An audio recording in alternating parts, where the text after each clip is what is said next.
Are you an A1, A2 or B1 learner making these mistakes? That's normal. But what is linguistic interference? It is the transfer of linguistic features from one language to another by a bilingual or multilingual speaker. If we regard L1 as the native language and L2 as the target language, then it means using the same words or phrases in the target language as if these were always transferable. So here's our first example. I was in Paris before 2 weeks.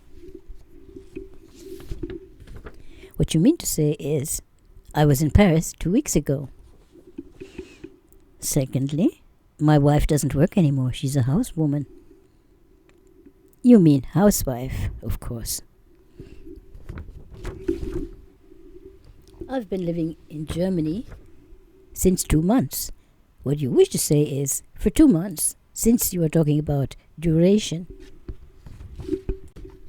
Since is used with the time period, and for with the time span.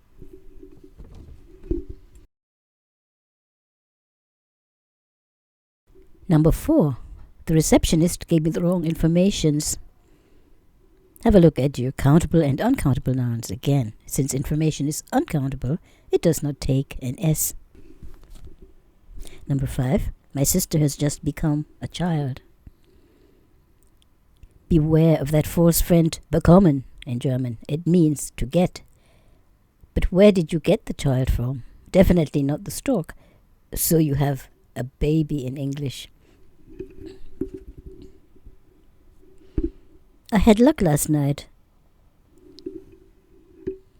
You were definitely lucky last night. While you can have hunger, thirst, and even luck in French and German, in English it's a no-go. To be hungry, to be thirsty, to be lucky. A key. If you would be rich, what would you do? Have a look at those conditionals again. This is supposed to be the second conditional, and therefore flaunts the combination would plus the simple past. If you were rich, what would you do? Number 8. I go in the cinema every week. Have another look at your prepositions. In English, one goes to the cinema, to the supermarket, to the restaurant, to a play. Number 9. Goodbye, we'll see us next week. We'll see us next week is another classical example. We'll meet next week. Alternatively, we'll see each other next week. 10. What have you done on Saturday?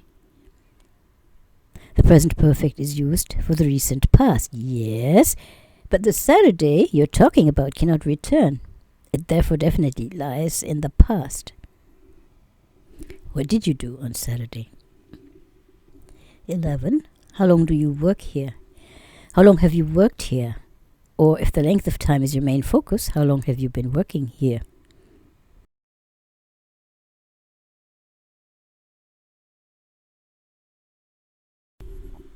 He retired from his job with 62 years. Prepositions again. You would do well to memorize some of these uses of the preposition in English at the age of 62, or even he retired at 62. So it pays to have your strategies lined up so you don't get stuck. There are much people who speak English. There are many people who speak English. Again, people is a countable noun and therefore takes many. Much, on the other hand, can be used with uncountable stuff like sugar, money, advice. I live in the near of Hamburg. What you mean to say is, I live near Hamburg. Some of you might be wondering about the use of nearby. Nearby mainly comes at the end of the sentence, as in, is there a good restaurant nearby?